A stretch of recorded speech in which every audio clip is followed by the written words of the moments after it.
Assalamualaikum warahmatullahi wabarakatuh. Bismillahirrahmanirrahim. Alhamdulillahirabbil alamin. Wassalatu wassalamu ala asyrafil anbiya'i wal mursalin sayyidina Muhammad wa ala alihi washabihi ajmain. Amma ba'du, para pemirsa yang berbahagia, bahwa sampai saat ini masih ada sebagian orang yang bertanya tentang apa itu imsak. Adakah imsak itu di masa Rasul atau bagaimana? Oleh karenanya, melalui video yang sangat singkat ini, saya akan berusaha menjelaskan apa itu imsak, mengapa ada jadwal imsakiyah yang berhubungan dengan puasa di bulan Ramadan terutama, wabil khusus yang ada di negara kita di Indonesia. Baik, kita ikuti penjelasan berikut ini. Imsak Indonesia tidak salah. Bagaimana penjelasannya dan dari mana asal mula imsak itu diambil atau dasarnya? Bahwa yang selalu dijadikan permasalahan tentang imsak yang ada di Indonesia ini, bahwa imsak Indonesia ini salah kaprah, kurang tepat dan sebagainya. Di mana letak kesalahan atau yang perlu kita luruskan? Bahwa imsak itu bersumber dari ayat Al-Quran tentunya. Di dalam ayat Al-Quran dijelaskan atau dituliskan bahwa a'udzubillahi minasyaitonirrajim wa kulu washrabu hatta yatabayyana lakumul khaytul abyadu minal khaytil aswadi minal fajr. Makan dan minumlah hingga jelas bagimu perbedaan antara benang putih dan benang hitam, yaitu fajar. Dari ayat ini dapat dipahami bahwa ketika berpuasa kita dibolehkan makan dan minum hingga terbit fajar atau hingga ada adzan waktu fajar, waktu subuh. Artinya bahwa puasa dimulai ketika fajar menyingsing yang ditandai dengan azan subuh atau azan fajar. Selain di ayat ini ada pula hadis sahih, betul. Ada beberapa hadis. Nah, di sini ada hadis yang saya ambilkan. Yang pertama, inna bilalan yu'adzinu bilailin fakulu washrabu hatta yunadi ibnu ummi maktum. Itu yang pertama. Dan hadis di bawahnya sekalipun redaksinya berbeda, sama sebenarnya artinya. Inna bilalan yu'adzinu bilailin fakulu washrabu hatta yu'adzina ibnu ummi maktum. Ini hadis yang diucapkan oleh Rasul kepada para sahabat, kepada umatnya masa itu, bahwa Bilal itu adzan di waktu malam, maka makan dan minumlah kalian sampai Ibnu Ummi Maktum itu adzan. Artinya apa? Bahwa masa Nabi itu ada adzan dua kali. Yang pertama adzannya Bilal, itu sebelum masuk waktu subuh. Kemudian yang kedua adalah adzannya Ibnu Ummi Maktum, yaitu adzan subuh. Jadi ada dua muadzin waktu itu, dan sampai sekarang masih tetap ada. Baik di Mekah maupun di Madinah itu ada dua adzan, yaitu adzan 1 jam sebelum subuh dan adzan yang kedua adalah adzan waktu subuh. Nah, di hadis ini beliau, Kanjeng Nabi Muhammad SAW, memberikan toleransi bahwa boleh makan dan minum sampai adzan subuh, baru setelah itu melakukan puasa, menahan makan dan minum untuk melaksanakan puasa. Wabil khusus puasa Ramadan yang memang merupakan puasa yang diwajibkan bagi kita orang-orang yang beriman. Namun demikian, Nabi sendiri mencontohkan di dalam sebuah hadis yang diriwayatkan oleh sahabat Anas dari sahabat Zaid bin Thabit. An Anasin an Zaid bin Thabit radhiyallahu anhu qala tasahharna ma'an Nabi sallallahu alaihi wasallam tsumma qama ila shalah. Qultu kam kana bainal adzan was sahur qala qadruhum sina ayat.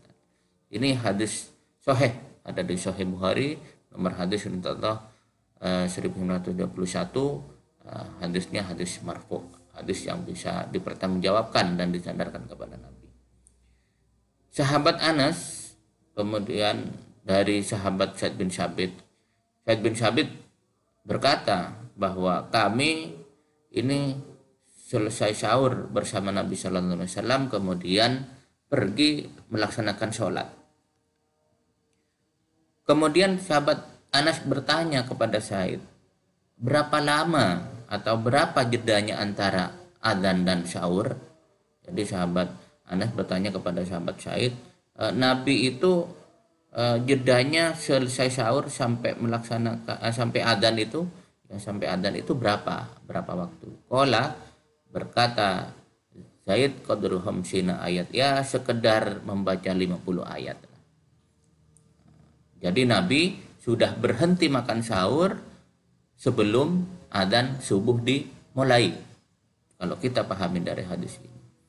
Kemudian dengan redaksi yang berbeda itu di Sunan Tirmidzi. Jadi sama intinya, bahwa Nabi berhenti melaksanakan sahur, berhenti makan sahur itu sebelum adzan dikumandangkan. Nah, ini Nabi, ini sikap seorang pemimpin. Sekalipun tadi dikatakan bahwa silahkan makan minum sampai Ibnu Ummi Maktum adzan subuh. Tapi Nabi sendiri, kita lihat, Nabi sendiri mencontohkan beliau dirinya melakukan berhenti melaksanakan makan sahur atau makan apapun sebelum adzan subuh dikumandangkan. Berapa jedanya dari Nabi berhenti makan sahur sampai adzan subuh? Ya itu qadruhum sina ayat, sekedar membaca 50 ayat. 50 ayat ini berapa waktu? 50 ayat itu kemudian ditafsirkan oleh ulama Indonesia pada masa itu adalah 10 menit, yang kemudian ini dijadikan patokan waktu imsak sampai sekarang. Tetapi 50 ayat itu berbagai macam tafsir atau dugaan. Yang pertama ada yang menafsiri 8 menit, kemudian ada yang 10 menit, ada yang 15 menit. Nah, ulama Indonesia masa lampau mengambil tengah-tengah, jadi tidak terlalu cepat dan juga tidak terlalu lama, sehingga diambil 10 menit. Yang kemudian dijadikan patokan sebagai waktu imsak sebelum adzan subuh. Apa imsak itu? Imsak kalau kita lihat di dalam kamus adalah saat dimulainya tidak melakukan hal-hal yang membatalkan puasa seperti makan dan minum, atau berpantang dan menahan diri dari makan, minum, dan hal-hal yang membatalkan puasa mulai terbit fajar shadiq sampai datang waktu berbuka. Ini yang dinamakan imsak. Jadi imsak itu menahan diri kita untuk tidak makan dan minum sebagai langkah awal untuk melaksanakan puasa sampai datang waktunya maghrib. Nah, 10 menit sebelum adzan subuh kemudian ditetapkan sebagai waktu imsak, ya ini yang diharapkan oleh para ulama kita terdahulu, mengikuti perbuatan Nabi. Jadi sejak kapan sebenarnya Nabi melakukan imsak atau puasa? Ya sejak sebelum subuh, bukan sejak subuh. Makanya ketika beliau melakukan selesai sahur kemudian pergi untuk melaksanakan sholat. Jadi tidak melakukan makan sebelum waktu subuh. Ini yang dilakukan oleh Nabi kita Muhammad SAW yang perlu dicontoh. Kemudian bagaimana langkah selanjutnya? Maka hadis fakul wasrabu hatta yu'adzinu Ibnu Ummi Maktum itu adalah sunnah qauliyah dan langsung subuh, tidak didahului oleh imsak. Jadi boleh kita makan dan minum sampai waktu subuh. Nah, itu yang merupakan sunnah qauliyah. Jadi sunnah yang diucapkan oleh Nabi tetapi tidak dilakukan oleh Nabi. Berbeda dengan hadis tasyaharna tadi, bahwa hadis tasyaharna itu adalah sunnah fi'liyah dan didahului imsak sebelum subuh. Nah, ini yang diambil oleh para ulama Indonesia. Jadi ulama-ulama Indonesia mengambil kesunahan dari segi fi'liyahnya, dari segi apa yang pernah dilakukan oleh Nabi. Jadi Nabi itu berhenti makan jauh sebelum adzan dikumandangkan. Oleh karenanya imsak di Indonesia ini mengikuti sunnah fi'liyah dan lebih hati-hati agar puasa itu sesuai dengan batas-batasnya. Jadi bukan salah kaprah, hanya mungkin kita yang memaknai salah kaprah. Nah, ini yang diinginkan oleh para ulama kita. Jadi batas-batasnya ibarat orang berlomba itu, persiapan itu sebelum start. Jadi sebelum start itu kita sudah melakukan persiapan-persiapan. Baru ketika start dimulai kita sudah bersih dan sudah siap melaksanakan ibadah puasa selama seharian sampai terbenam matahari. Jadi siap-siap sebelum adzan subuh itu kita sudah berhenti makan dan minum, membersihkan mulut agar bersih dari hal-hal yang rasa-rasanya masih ada di dalam mulut itu, agar ketika subuh kita sudah start. Jadi masih ada waktu untuk mempersiapkan diri kita dalam rangka menunggu waktu subuh. Nah, ini para ulama-ulama terdahulu begitu. Jadi imsak berhenti, kemudian bersiap-siap untuk melaksanakan sholat subuh sambil menunggu adzan subuh, baik di masjid ataupun di musala-musala. Jadi tidak salah kaprah imsak di Indonesia ini. Oleh karena itu maka muncullah jadwal imsakiyah yang isinya adalah jadwal waktu sholat. Kok jadwalnya imsakiyah tetapi isinya jadwal waktu sholat, bagaimana ini? Nah, karena titik tekan jadwal tersebut adalah pada masalah imsak untuk memulai puasa sesuai dengan tuntunan Nabi atau hal yang dilakukan oleh Nabi. Tapi kenapa isinya jadwal waktu sholat? Ya biar tidak mubadirlah. Masa hanya menampilkan waktu imsak saja. Sehingga ada waktu imsak, kemudian waktu subuhnya jam berapa, kemudian ada peringatan untuk terbit mataharinya jam berapa, lalu waktu duhanya, duhur, asar, maghrib, isya, bahkan ada jadwal nisful lail. Nah, ini hanya sebagai variasi. Walaupun hakikatnya adalah jadwal imsakiyah itu adalah jadwal untuk melaksanakan puasa. Titik tekannya kepada imsak agar puasa kita memang benar-benar sah sesuai dengan syariat dan apa yang dicontohkan oleh Nabi kita Muhammad SAW. Kemudian bagaimana dengan ulama 4 madhab? Nah, di sini ada ulama 4 madhab berpendapat untuk madhab Hanafi tidak ada imsak itu. Nah, ini mengikuti hadis yang pertama, kulu washrabu hatta yu'adzinu Ibnu Ummi Maktum. Nah, jadi sampai subuh ya sudah, disitulah imsak. Jadi sebelum itu boleh makan-makan. Ini madhab Hanafi. Kemudian madhab Maliki terdiri dari 3 faksi. Yang pertama ada yang mengatakan ulamanya mubah, jadi boleh ada imsak. Kemudian sunnah, lalu ada yang wajib. Maka ketiga-tiganya ini ya kalau mubah, sunnah dan bahkan wajib berarti harus ada waktu imsak.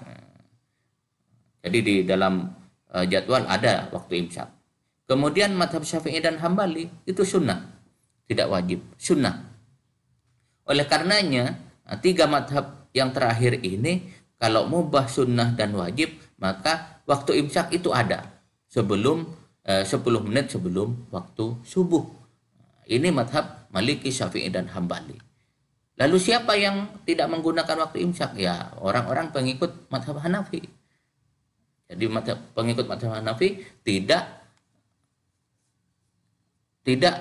melakukan waktu imsak. Jadi setelah sahur dia langsung ketika adzan subuh langsung berhenti. Tetapi bagi madhab Maliki, Syafi'i dan Hambali ada jeda, ada waktu 10 menit sebelum subuh sudah berhenti, sudah imsak untuk tidak makan dan minum, tinggal membersihkan mulut, kemudian lalu bersiap-siap menunggu adzan subuh. Yang selanjutnya adalah mengikuti sholat subuh berjamaah misalnya. Nah, ini yang perlu kita tanamkan kepada anak-anak kita, terutama agar ketika memulai puasa kita sudah siap, sudah tidak ada makanan yang terselip di gigi ataupun rasa-rasa manis yang menyelip di gusi dan lain sebagainya. Coba kita bayangkan kalau masih setelah sholat subuh ada rasa manis-manis atau asin-asin lalu kita telan, ya gimana? Ya itu bisa membatalkan puasa. Demikian apa yang dapat saya sampaikan melalui video ini, mudah-mudahan bermanfaat. Wassalamualaikum warahmatullahi wabarakatuh.